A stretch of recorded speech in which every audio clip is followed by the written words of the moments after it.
Timely Greetings, Volume 2, Number 18. The Only Peace of Mind. The Final World Government, Communistic or Capitalistic, which? Text for prayer. Surround youth with right influences. I am reading from Christ's Object Lessons, page 53. When the mind is youthful and vigorous, and susceptible of rapid development, there is great temptation to be ambitious for self, to serve self. In this formative period of their children's life, the responsibility of parents is very great.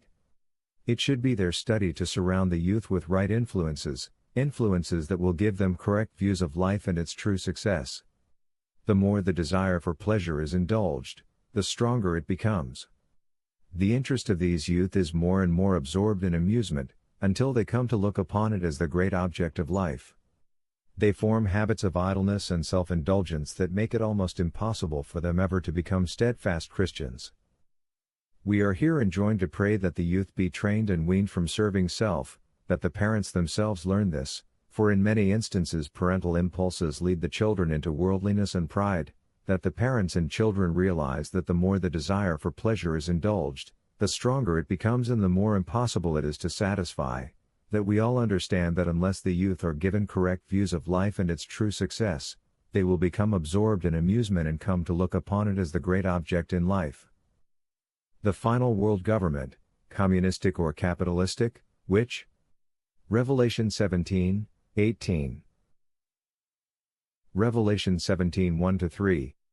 And there came one of the seven angels which had the seven vials, and talked with me, saying unto me, Come hither, I will show unto thee the judgment of the great whore that sitteth upon many waters, with whom the kings of the earth have committed fornication, and the inhabitants of the earth have been made drunk with the wine of her fornication. So he carried me away in the spirit into the wilderness, and I saw a woman sit upon a scarlet-colored beast, full of names of blasphemy, having 7 heads and 10 horns. This beast is seen to portray the world in its day, as are all the beasts of Daniel and the Revelation seen to portray the world in their day. The wilderness being opposite of the vineyard denotes that the beast's domain is not in the promised land, not in the vineyard, Isaiah 5:7, but in the lands of the Gentiles, the wilderness. From his domain, therefore, is excluded the Holy Land. And by the fact that the woman is sitting on the beast, driving it, is positively shown that she is ruling it, and that the beast itself is the symbol of the dominion of Babylon the Great. The beast's 10 horns portray civil powers, as do the horns of any symbolic beast. And if the wounded head of the leopard-like beast of chapter 13 is symbolical of a religious organization, as is taught by the denomination, then his 7 heads must likewise be figurative of religious bodies. Thus it is that this beast in its entirety, like all the other such beasts of the Bible, symbolizes the Gentile world in its entirety, civil and religious bodies, horns and heads. To blaspheme is for one to speak lightly of God, to work hypocrisy, to profess to be something other than what one actually is. Inspiration's definition is this: I know the blasphemy of them which say they are Jews, and are not, but are the synagogue of Satan. Revelation 2:9. Verses 4-6. And the woman was arrayed in purple and scarlet color, and decked with gold and precious stones and pearls, having a golden cup in her hand full of abominations and filthiness of her fornication, and upon her forehead was a name written, Mystery, Babylon the Great, the mother of harlots and abominations of the earth. And I saw the woman drunken with the blood of the saints, and with the blood of the martyrs of Jesus, and when I saw her, I wondered with great admiration. This woman does not symbolize something new, but something as old as the time of the martyrs, for she is the cause of their slaying. What could she be but a counterfeit religion which originated with Cain's unacceptable sacrifice? Since then she has brought forth sectarianism, has become a mother of harlots. Her abominations, you note, are made very attractive, being dispensed from a golden cup held in hands that are gorgeously decked with the costliest things of earth. Verses 7-13. And the angel said unto me, Wherefore didst thou marvel? I will tell thee the mystery of the woman, and of the beast that carrieth her, which hath the 7 heads and 10 horns. The beast that thou sawest was, and is in their hearts to fulfill his will, and to agree, and give their kingdom unto the beast, until the words of God shall be fulfilled. And the woman which thou sawest is that great city, which reigneth over the kings of the earth. Here is a beast whose makeup is similar to that of the leopard-like beast of chapter 13. The horns of this scarlet-colored beast, though, are crownless, and none of his heads are wounded. Also, rather than having the name of blasphemy written only over his heads, his whole body is full of names of blasphemies. In previous studies we learned that the leopard-like beast symbolizes the world from the fall of pagan Rome to our time, the Great Controversy, page 442. Now, since the scarlet-colored beast also has 10 horns and 7 heads, it is again seen that he, too, is in the stream of time a symbol of the world with its civil and religious powers, horns and heads. Inasmuch as his head is not wounded as is the head of the leopard-like beast, and since the wound of the leopard-like is healed, it is in their hearts to fulfill his will, and to agree, and give their kingdom unto the beast, until the words of God shall be fulfilled. And the woman which thou sawest is that great city, which reigneth over the kings of the earth. You notice that the horns of Daniel's fourth beast were crownless, and the horns of John's leopard-like beast crowned, and again that the horns of the scarlet-colored beast are crownless. Inspiration by means of these symbolical beasts portrays 3 periods of time, one following the other. 1. The period before the European kings received their crowns. 2. The period in which they were crowned. 3. A period of crownless kings in which Babylon the Great reigns supreme. The fact that nearly all crowned kings of the world have already been dethroned is proof in itself that period number 2, the period of the leopard-like beast, crowned horns, is about to pass away, and that period number 3, the period of the scarlet-colored beast, crownless horns, is about to be ushered in. In order to make the transition, the present distress of the nations is therefore inevitable. Verses 14 to 18. These shall make war with the Lamb, and the Lamb shall overcome them, for he is Lord of lords, and King of kings, and they that are with him are called, and chosen, and faithful. And he saith unto me, The waters which thou sawest, where the horse sitteth, are peoples, and multitudes, and nations, and tongues. And the 10 horns which thou sawest upon the beast, these shall hate the whore, and shall make her desolate and naked, and shall eat her flesh, and burn her with fire. For God hath put in their hearts to fulfill his will, and to agree, and give their kingdom unto the beast, until the words of God shall be fulfilled. And the woman which thou sawest is that great city, which reigneth over the kings of the earth. Again, the fact that the 10 horns, kings, have one mind, unlike the 2 kings of Daniel 2, 42, 43, but have no kingdom of their own, besides the fact that the woman rules the beast, and also the fact that the communist leaders, crownless kings, of the nations and have one mind, work together for one common cause. All these facts show that though communism appears to be the next power to rule the world, this symbolical prophecy points out that the world will next be ruled by an international religious system, by Babylon the Great, a rival of the religion of Christ, and a counterfeit of the woman in Revelation chapter 12. The scarlet-colored beast, therefore, is the symbol of the world government into which the United Nations will finally evolve. Since those who have no part in the first resurrection, all the unrepentant sinners from the beginning of the world to the millennium, are to be resurrected after the 1,000 years, they will then positively discover that their names were not written in the book of life, no, not one of them, even from the foundation of the world. The truth thus stands out clearly that then only will they behold the beast in its 3 phases, that was, and is not, and yet is, that is, he was before the millennium, and is not during the millennium, and yet is after the millennium.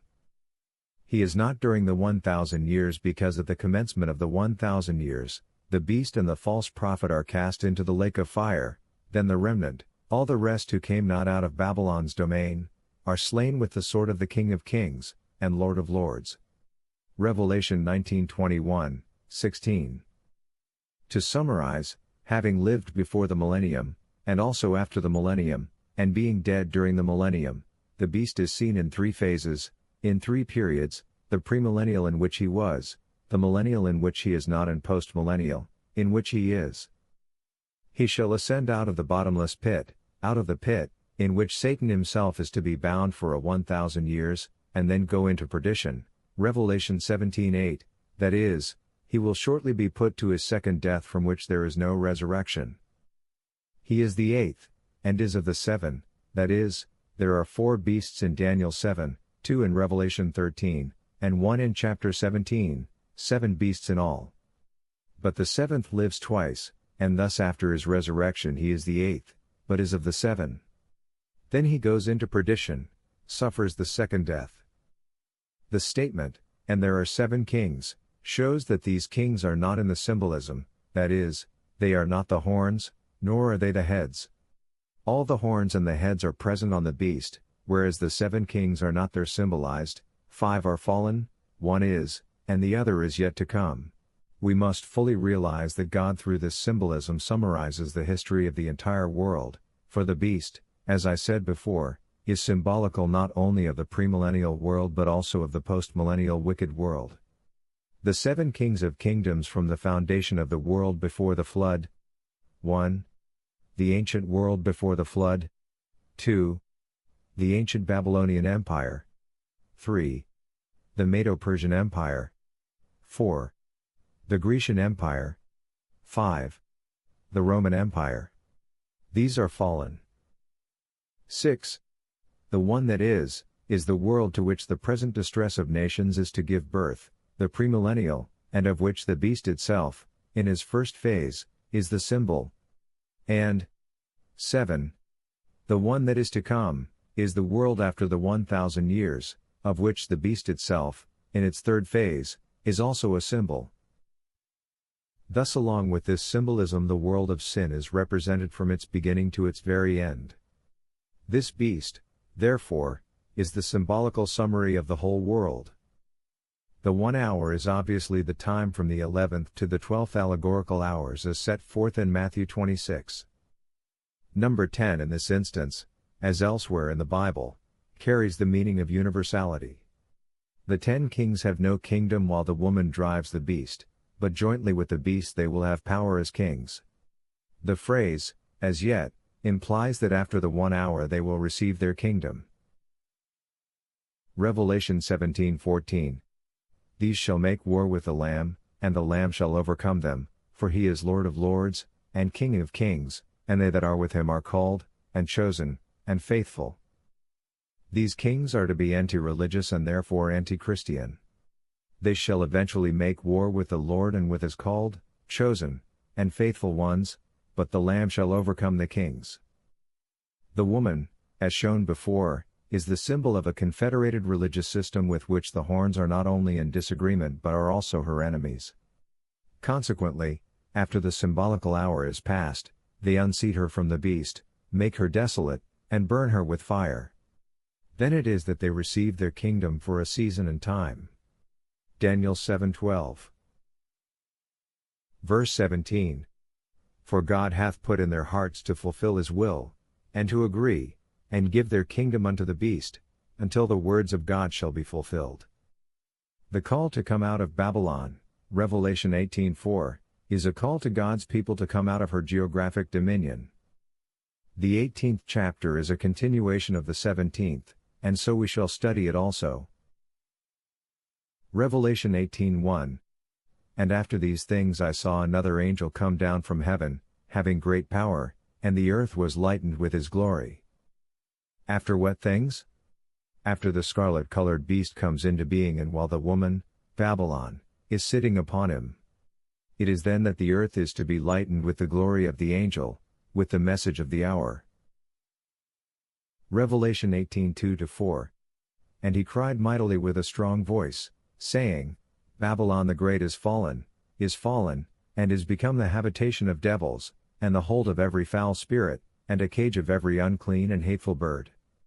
For all nations have drunk of the wine of the wrath of her fornication, and the kings of the earth have committed fornication with her, and the merchants of the earth are waxed rich through the abundance of her delicacies.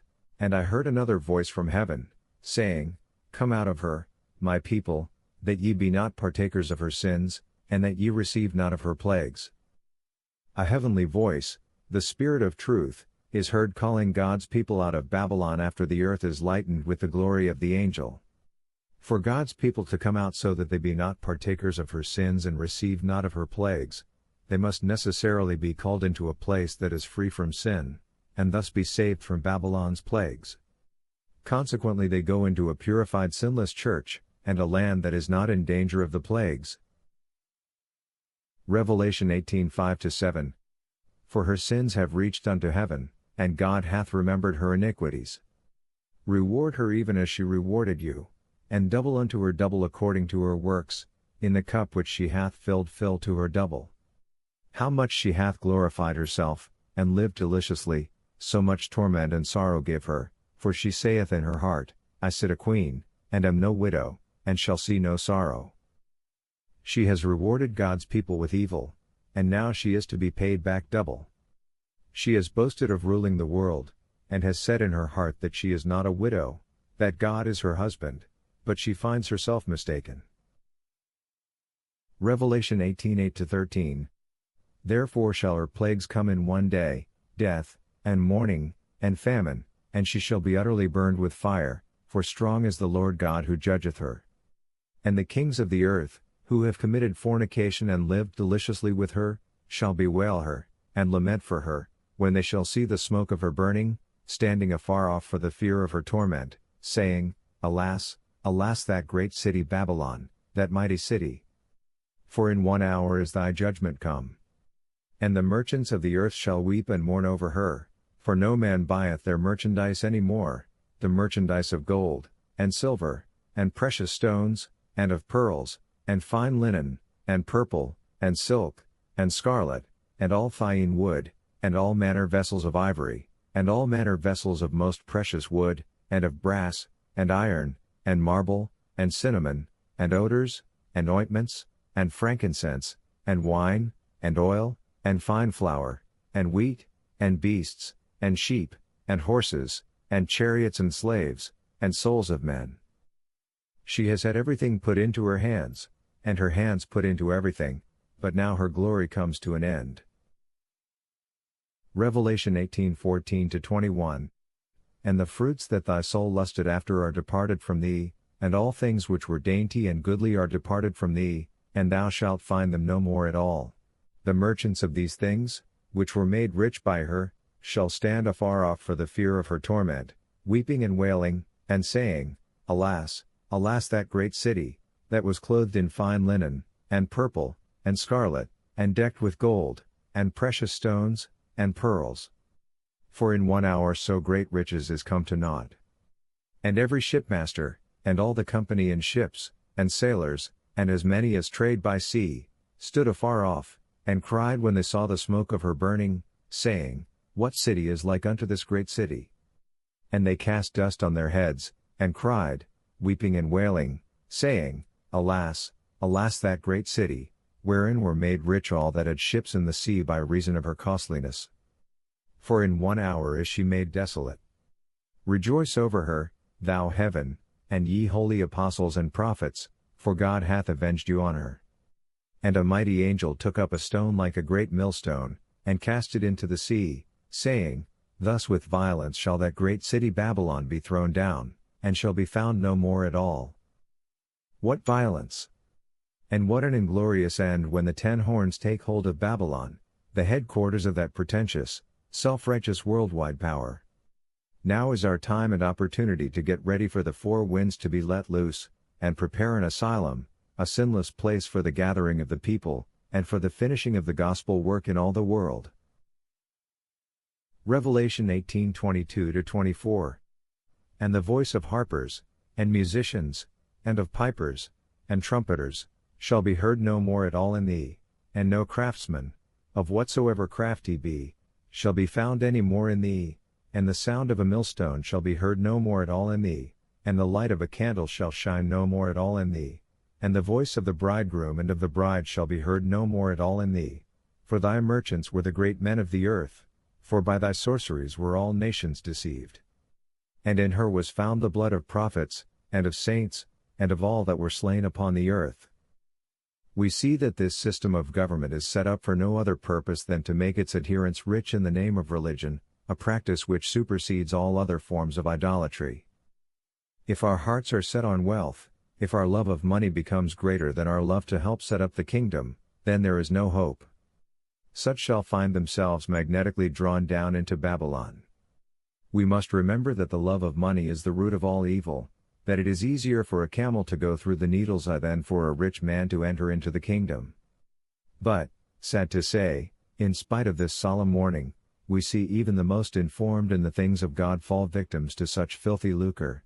If we have the dollar when we need it, also are certain from day to day of our clothing, food, and a bed to sleep in, we should feel rich. We should feel as if we had $1 million in the bank. Yes, if we seek first the kingdom of God and His righteousness and mind the Lord's business, being slothful in nothing and conscientious in everything, then we shall have all these added unto us. Matthew 6:31-33. We have therefore again seen that the final world government is to be neither communistic nor capitalistic, but ecclesiastical and more in favor of capitalism than communism.